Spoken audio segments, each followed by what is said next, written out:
Hey up, so this is just a quick video as I'm doing it for fitting escutcheons into drawer fronts. Right now, escutcheon meaning the sort of little surround that you'll see on keyholes.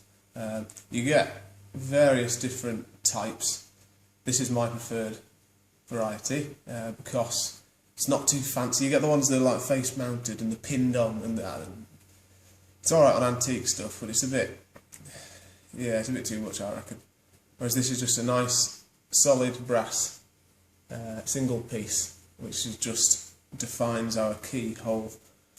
Now I've already fitted the lock, which is just a case of just chopping in what's needed. And in fact, actually, before that, it's a case of tidying up the edges because they often come a bit rough, so you need to make them square. But I've done that bit. That should be within the capabilities of most, I hope.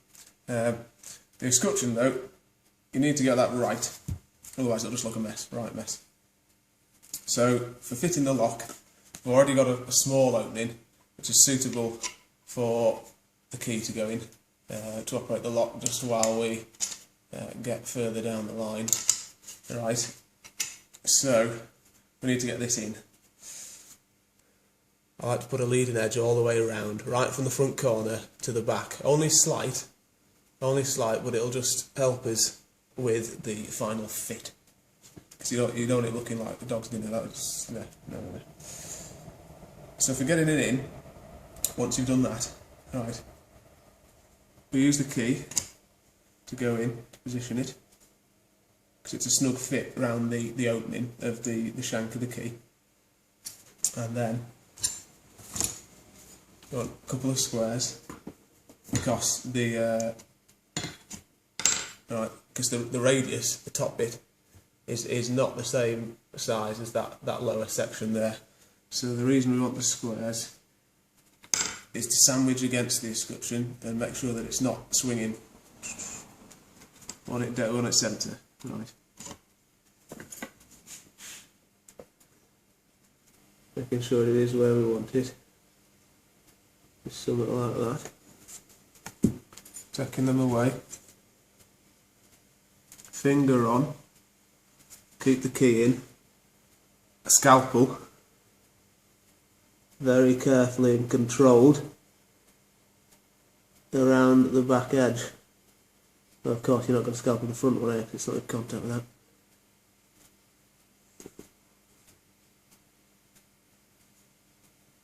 Now you do have to move the finger that's securing it. Always make sure you have a finger on it. And I've got a lamp to assist me. And you've got to just use the scalpel really carefully and lightly just to make a score. Alright.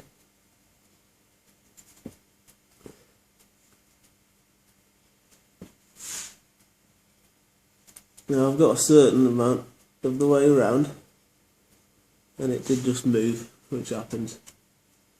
So you can take the key out now, because you've knifed round a bit, you can reline it to your knife mark to continue.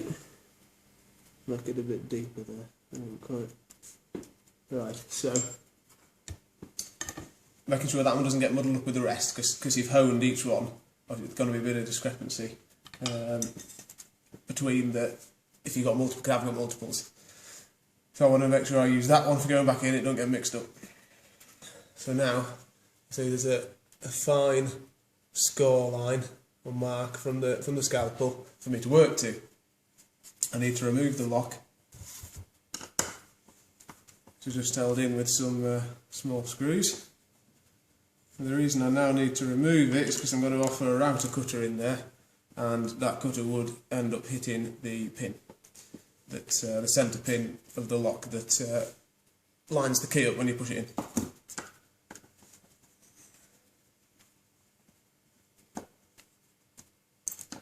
Also, because I got multiple locks, I've scratched into the unseen internal face which drawer front it goes on, because you don't want to get them mixed up either, because they're individually fettled to get the square edges.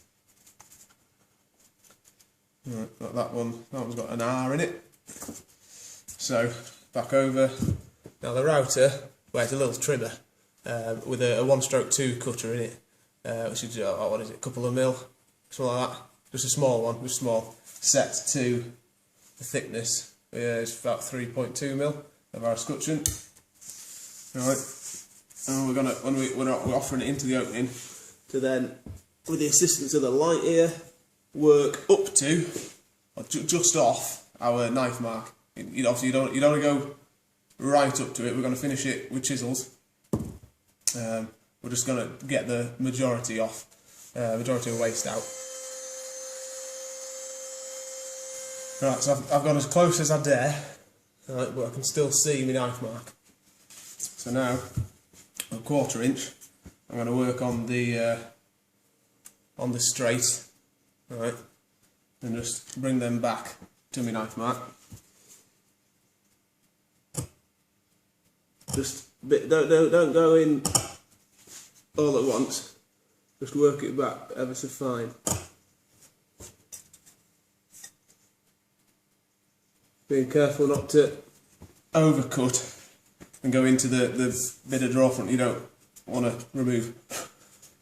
Which sort of goes without saying, but I say a lot of stuff.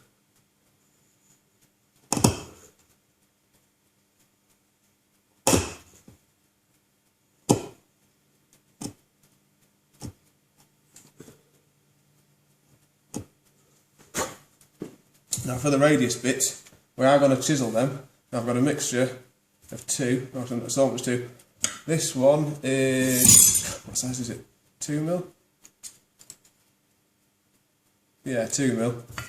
And this one is an old jigsaw blade, which I got that method. That's a mil. I got that trick off a guy I used to work with, which is brilliant. It's great. Just fashion it into so that resemblance, and it does for a lot of jobs. That's a useful one. So starting with the 2 mil, just get rid of as much as you can. Obviously you're limited as to how tight a radius you can do with the 2 mil, which is why we have the 1. So that's kind of as much as I dare there. Still got a bit left on it. And then the 1 mil, we're just gonna let that sit into our knife mark. And we're just going to push it down bit by bit, and making sure you take your debris out as well, bits that hang on inside.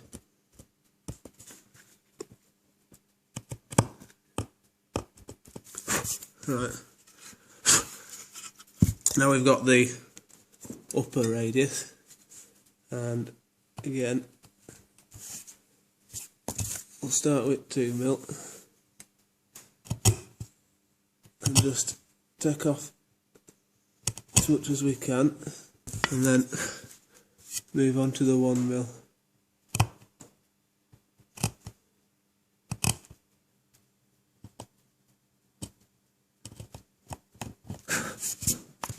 Right, so once you've gone around it, you think you got it there, then offering this one in, which is the one we marked up, as the first offering. I'll just tell you how it's gone.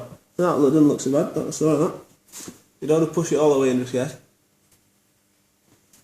Got a little hooky tool, which is best not to drop, but then just pulling it back out again. Now, you don't want to push it too much in it, that it's so tight that then you pull it out and it flicks up a bit of your timber, because that'd be no good. So I'm happy enough with that. I reckon there's nothing that came from pushing that in that makes me think I need to trim anywhere. Bar a bit of snot further down that wouldn't have affected it. So what I like to do is to just clean up the front face, because it's manufactured, it has a little round on it, on that front edge. We'll just clean up the front face to bring it down to get rid of that for a sharper edge, sharper front edge.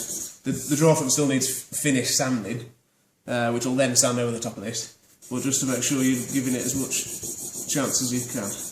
It's a much good method to get it right. Obviously it doesn't push in all the way. It pushes in as far as you can with your thumb, to a point, obviously, because it's wedge like, it's tapered, which means that when you finally put it in, which we'll use the assistance of a G-cramp for, it comes down and it squeezes against the edge that you've just chiselled. So you're going to get a nice tight fit, so it's not baggy and doesn't look like a dog's dinner.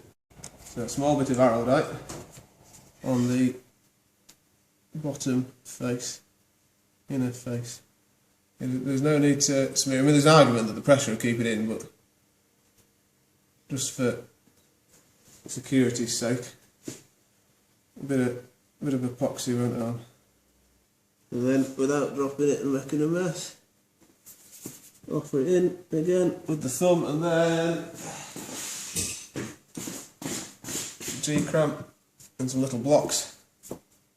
This one to fill up the opening created by your where the lock actually has to sit, and this one to go over the escutcheon, which will push in a little more by hand there,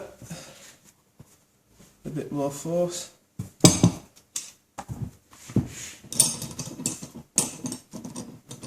Just finish it off,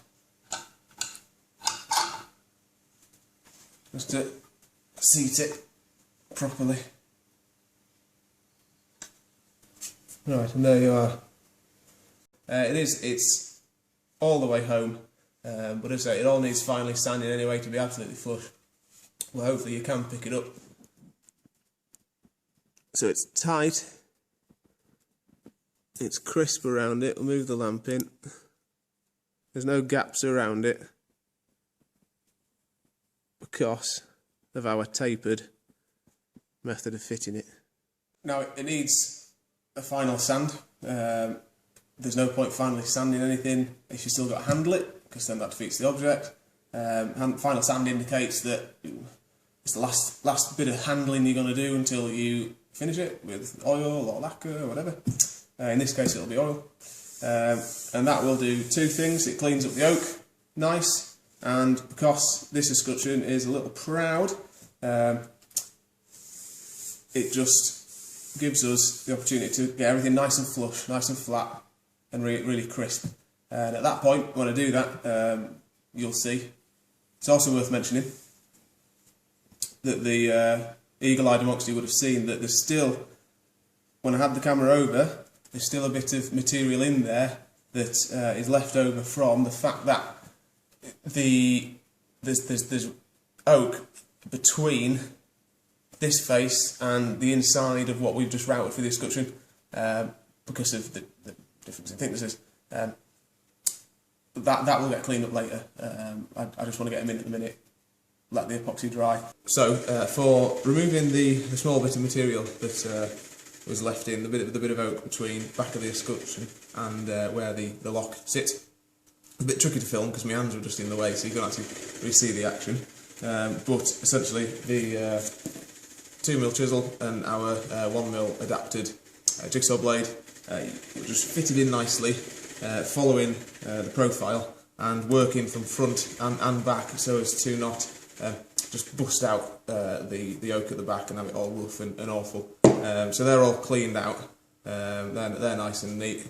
And then, so for sanding it, starting with 180 block, 240, 320, with the grain. I mean, there's no to it. There's no great science to it, but it flattens everything off, so you can't feel it. And what you'll find is you'll get the dust from the brass escutcheon in the grain, but blowing off with the airline just gets rid of that. So there's no worries there. Something worth mentioning as well is that you want to be careful you don't bruise, because this is a bit fat in areas of the escutcheon, as is the small one. You want to be careful you don't bruise the edge of the profile there, because otherwise that will look tat. Okay, and this is what it looks like cleaned up, nice and tight and crisp and a good fit. Thanks for watching. Cheers.